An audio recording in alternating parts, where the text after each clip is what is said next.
Jesus said to his disciples, I tell you, unless your righteousness surpasses that of the scribes and Pharisees, you will not enter the kingdom of heaven. You have heard that it was said to your ancestors, you shall not kill, and whoever kills will be liable to judgment. But I say to you, whoever is angry with brother will be liable to judgment. You have heard that it was said, you shall not commit adultery. But I say to you, everyone who looks at a woman with lust has already committed adultery with her in his heart. Again, you have heard it was said to your ancestors, do not take a false oath, but make good to the Lord all that you vow. But I say to you, do not swear at all.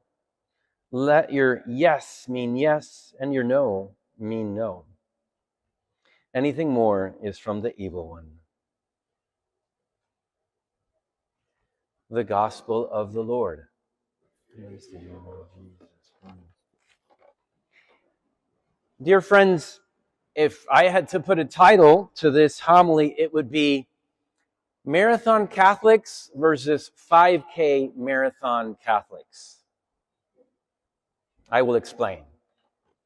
So, in January and February, when many of us can't do as much sport as we'd like, at least I like to read about sports until we wait for the springtime. It's just kind of like a hobby, and I've been reading up on some athletes. I finished the book on Scotty Scheffler and how he started. He's from New Jersey, and the sacrifices that his businesswoman mother did to bring him to Dallas and have more time to be down there where you can play year-round. And just his dedication to the sport, his perfectionism, without it becoming like, something bad. He's just a good-hearted but a hard-working golfer. Another book I read was the one on Justin Rose, which I thought was kind of a jerk, but I found out that it was my bad impression. He's actually a great guy. And he has a beautiful marriage. And when COVID hit, he funded the women's league. I don't know if it was the LPGA, but some league, so that because they had less funding, and he said, no, they've got to keep playing. So beautiful gestures, a lot of discipline. He's one of the oldest guys, won recently at Torrey Pines. Another example, sports is a place where even the Vatican has a part of a dicastery that,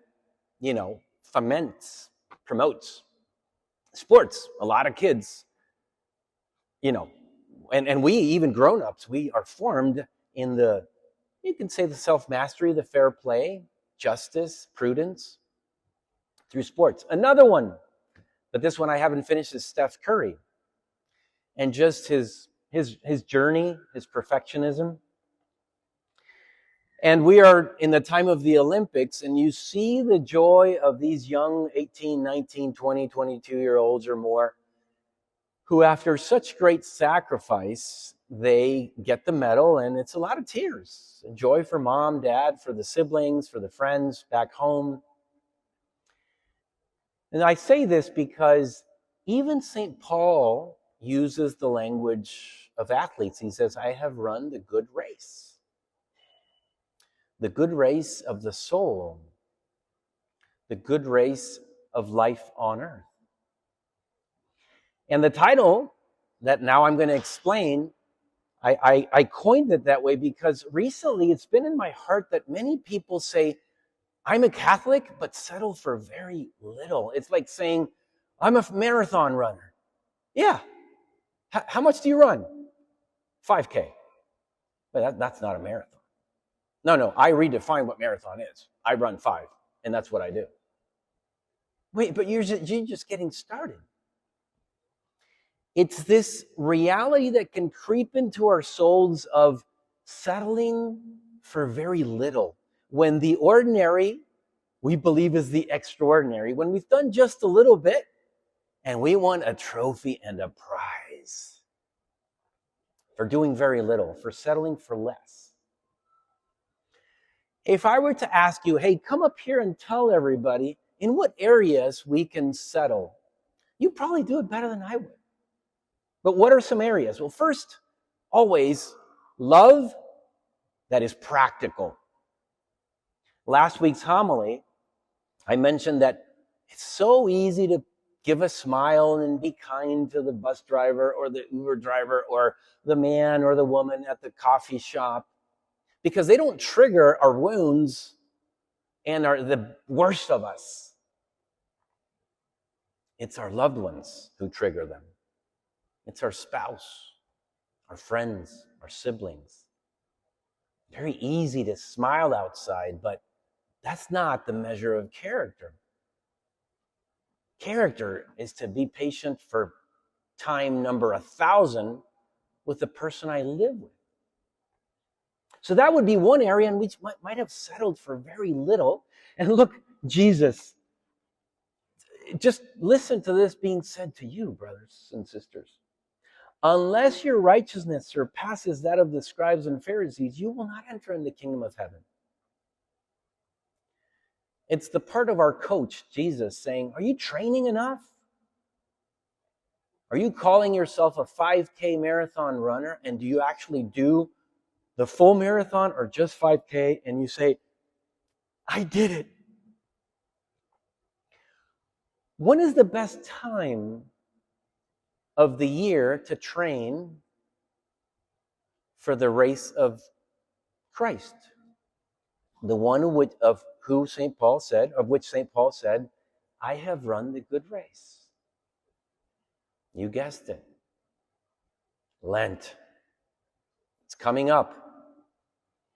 It's the time when, just like the Muslims have the Ramadan, God bless them, we have Lent, which is beautiful because it's 40 days of grabbing Jesus by the shoulder and saying, well, he would say to us, walk with me.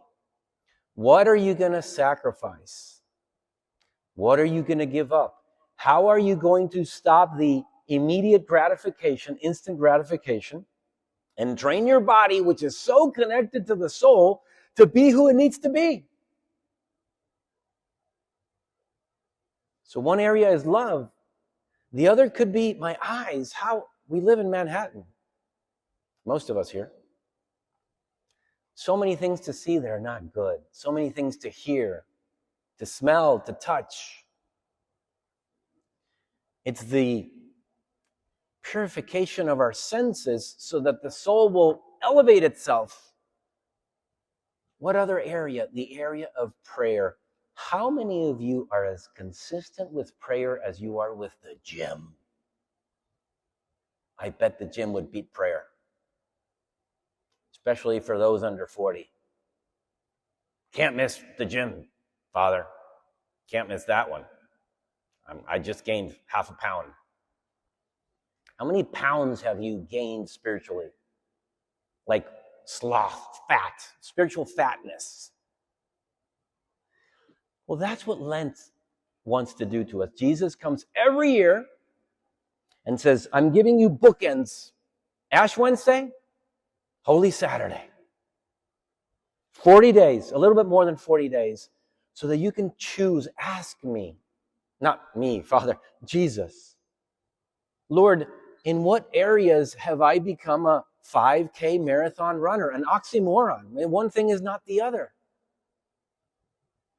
In what areas? Jesus has a dream for each one of us. A huge dream. And we heard in the second reading, and we have a dream for ourselves, which is heaven. But I love the way Paul puts it because it makes us understand how unfathomable it is. He says, no eye has seen and no ear has heard, no mind can imagine what God has prepared for those who love him. And love him is virtue. He just said it. Your righteousness surpasses that of the scribes and Pharisees. Righteousness is a synonym of justice. Justice is a synonym of love. Give each one of what is due to them.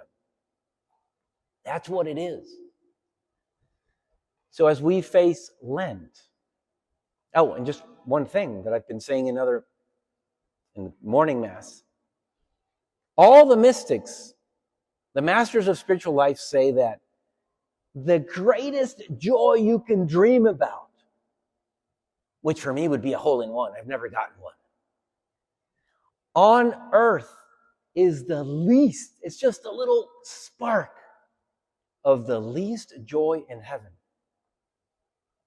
That's the plan that God has for us. That's the banquet. That's the new city. That's the party. That's the joy that he's expecting us. But in Catholic anthropology, it does require some effort. And that's why Lent is here. So gentlemen, women, we're 3 days away. Start praying. We still have about half an hour of Mass to go.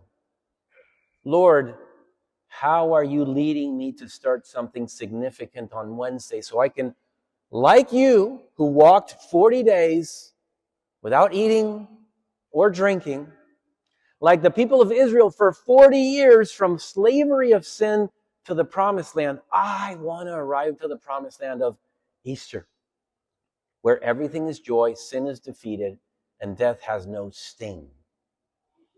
How can we do that? Well, let the Lord guide you. He's our coach. He's our spiritual coach. And ask Mary, Mother, would you be so kind as to intercede for me in this Mass, so that as I receive the body and blood, the body in which the blood is contained of your Son, I may also know in which way he's calling me to that paradise, to growth. Amen.